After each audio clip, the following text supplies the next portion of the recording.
ایمان کی خاطر اپنی جان قربان کرنے والی ایک دلیر خاتون جس نے موسیٰ علیہ السلام کی پرورش کی اور بچپن میں انہیں فرعون کے ظلم اور جبر سے بچایا، لیکن جب اس خاتون نے اللہ پر ایمان لایا تو فرعون نے اس کے ساتھ کیا سلوک کیا اور اس کے ساتھ ایسا کیا ہوا، اس خاتون کو دنیا کی عظیم ترین عورت کا لقب دیا گیا۔ فرعون مصر کا ایک ظالم و جابر بادشاہ تھا۔ اس نے مصر میں آباد قوم بنی اسرائیل کو غلام بنا رکھا تھا اور ان پر ظلم کے پہاڑ توڑتا تھا۔ فرعون نہایتی مغرور بادشاہ تھا اور خود کو لوگوں کا خدا اور رازق کہلواتا تھا، لیکن کسی میں بھی اتنی جرت نہ تھی کہ فرعون کی مخالفت کر سکے۔ لہٰذا اللہ پاک نے فرعون کے خاتمے کا ارادہ کیا تو بنی اسرائیل میں حضرت موسیٰ علیہ السلام کی پیدائش ہوئی۔ جب موسیٰ علیہ السلام کی پیدائش ہوئی تو ان دنوں فرعون نے سپاہیوں کو حکم دے رکھا تھا بنی اسرائیل میں جو بھی لڑکا پیدا ہو اسے قتل کر دیا جائے۔ لہٰذا اس مصیبت و آفات کے دور میں موسیٰ علیہ السلام کی والدہ نے ان کو ایک صندوق میں رکھ کر صندوق کو مضبوطی سے باندھ دیا اور پھر اسے دریائے نیل میں ڈال دیا۔ دریا سے نکل کر ایک نہر جو کہ فرعون کے محل میں بہتی تھی، بس اللہ کی قدرت دیکھیں کہ یہ صندوق اسے نہر سے نکل کر فرعون کے محل میں چلی گئی۔ اس وقت نہر کے کنارے فرعون کی بیوی آسیہ بنت مزاحم نہر کا نظارہ کر رہی تھی۔ آسیہ ایک خوبصورت اور نیک دل خاتون تھی اور کسی بیماری کی وجہ سے شدید تکلیف میں بھی تھی۔ فرعون نے آسیہ بنت مزاحم کا بہت علاج کروایا تھا مگر وہ ناکام رہا۔ کہتے ہیں کہ کاہنوں نے اسے بتایا تھا کہ اے فرعون، ہم پیشن گوئی کرتے ہیں کہ اس دریا میں سے ایک آدمی تیرے محل میں داخل ہوگا، اگر اس کے منہ کی رال تیری خاتون کے جسم پر ملی جائے اسے تجھے شفا ملے گی۔ چنانچہ اس نہر میں بہتے صندوق کی یہ جب آسیہ کی نظر پڑی تو اس نے ملازمین کو اسے نکالنے کا حکم دیا۔ جب اس صندوق کو پانی سے نکالا گیا اور اسے کھولا گیا اور ملکہ نے جب اس بچے کو دیکھا تو اسے محسوس ہوا کہ ایک بجلی سی چمکی ہے جس نے اس کے دل کو منور کر دیا ہے۔ آسیہ کے دل میں اس بچے کی محبت نے ایک گھر بنا لیا۔ اس بچے کا لباب جب آسیہ کے ہاتھوں پر پڑا تو انہیں شفا ہو گئی۔ فرعون کو آسیہ کے بدن سے کوئی لڑکا نہ تھا اور وہ بے اولاد تھی، لہٰذا اس پاک دل خاتون کی جب ممتا جاگ اٹھی تو اس نے موسیٰ علیہ السلام کو گود لے لیا۔ اس طرح اللہ کی قدرت سے موسیٰ علیہ السلام کی پرورش اسی فرعون کے محل میں ہوئی جس موسیٰ علیہ السلام سے اس فرعون کو ہلاک ہونا تھا۔ دراصل لفظ فرعون اس دور میں مصر کے بادشاہ کا لقب ہوا کرتا تھا۔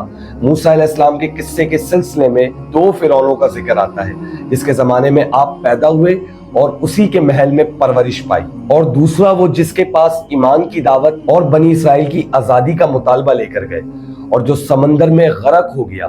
لہٰذا بی بی آسیہ کا خاوند جس نے موسیٰ علیہ السلام کو اپنے محل میں رکھا، اس فرعون کا نام رامسس ثانی بتایا جاتا ہے۔ دراصل بی بی آسیہ ریان بن ولید کی پوتی تھی۔ ریان بن ولید بادشاہ تھا جو یوسف علیہ السلام کے دور میں عزیز مصر تھا اور وہ حضرت یوسف علیہ السلام پر ایمان بھی لایا تھا۔ جب مصر پر کیتی خاندان کی حکومت آئی تو فرعون نے اپنی طاقت کے زور پر بی بی آسیہ سے شادی کر لی اور انہیں دھمکی دی کہ انہوں نے شادی سے انکار کیا تو ان کے والدین کو قتل کر دیا جائے گا۔ لیکن شادی کے بعد بھی اللہ نے بی بی آسیہ کو شیطان کے شر سے محفوظ رکھا اور وہ آپ پر قابض نہ ہو سکا۔ مورخین لکھتے ہیں کہ اللہ نے فرعون کو نامرد بنا دیا تھا، اور بعض نے لکھا کہ فرعون کو ایسی بیماری تھی کہ طبیبوں نے اسے ساری عمر صحبت کرنے سے منع کر دیا تھا، لہٰذا فرعون کبھی بھی حضرت آسیہ کے قریب نہ جا سکا۔ یہ بھی اللہ کی ایک حکمت تھی تاکہ بی بی آسیہ فرعون کے ناپاک جسم سے محفوظ رہ سکے۔ بہرحال حضرت موسیٰ کی پرورش فرعون کے محل میں کسی شاہی فرد یا شہزادے کے مانند ہوئی۔ ہر طرح کی آرام و آسائش آپ کے لیے دستیاب تھے، لیکن قبطیوں کے درمیان زندگی گزارنے کے باوجود موسیٰ علیہ السلام سب سے مختلف کردار کے مالک تھے۔ حضرت موسیٰ فرعون کے غرور اور تکبر اور خدائی کے دعوے کو ناپسند کیا کرتے تھے اور ہمیشہ توحید کے متعلق واضح بات کیا کرتے تھے جو فرعون اور اس کے درباریوں کو ناگوار گزرتی تھی۔ بہت جلد وہ وقت بھی آ گیا جب اللہ نے موسیٰ علیہ السلام کو نبوت عطا کی اور آپ فرعون کے دربار میں اسلام کی دعوت لے کر تشریف لائے۔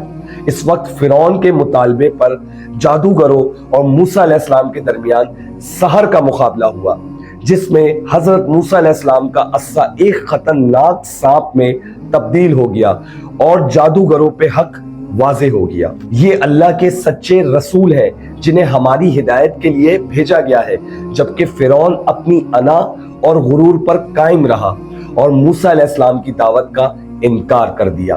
اسی دربار میں بی بی آسیہ بھی موجود تھی، لہٰذا آپ نے جب یہ سنسنی خیز منظر دیکھا تو آپ کے دل میں فوراً حق کا نور چمک اٹھا اور آپ موسیٰ علیہ السلام پر ایمان لے آئیں۔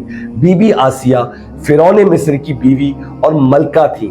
آپ کے پاس مال و دولت کی کثرت تھی، لیکن اس کے باوجود آپ غرور اور تکبر کا شکار نہیں تھی، بلکہ آپ کا دل غریبوں کی محبت سے سرشار اور ان پر شفقت اور مہربانی کے جذبے سے معمور تھا۔ آپ دل کھول کر صدقہ اور خیرات کیا کرتی تھی۔ اسی وجہ سے آپ کو ام المساکین یعنی مسکینوں کی ماں بھی کہا جاتا ہے، کیونکہ بی بی آسیہ اپنے شوہر رامسس کے مظالم کو بھی بخوبی جانتی تھی، اسی لیے اپنے ایمان کا اظہار نہ کیا۔ آپ چھپ چھپا کر اللہ کی عبادت کیا کرتی اور اللہ سے یہ دعا کرتی کہ مجھے فرعون اور اس کے عمل سے نجات دلا، اس کی کفریہ حرکتوں سے بیزار ہوں۔ حضرت آسیہ خفیہ طور پر موسیٰ علیہ السلام کے خدا کی عبادت کرتی اور دعائے استغفار میں مشغول رہتی، یہاں تک کہ فرعون کو ایک دن آپ کے ایمان لانے کی خبر ہو گئی۔ اس نے ایک روز اپنے درباریوں سے کہا کہ تم لوگوں کو میری بیوی کی کچھ خبر ہے؟ تم لوگ اس کے متعلق کیا جانتے ہو؟ سب درباریوں نے حضرت آسیہ کی بڑی تعریف کی اور ان کی بھلائیاں بیان کی۔ فرعون نے کہا کیا تم لوگوں کو نہیں معلوم وہ میرے سوا دوسرے خدا کو مانتی ہے؟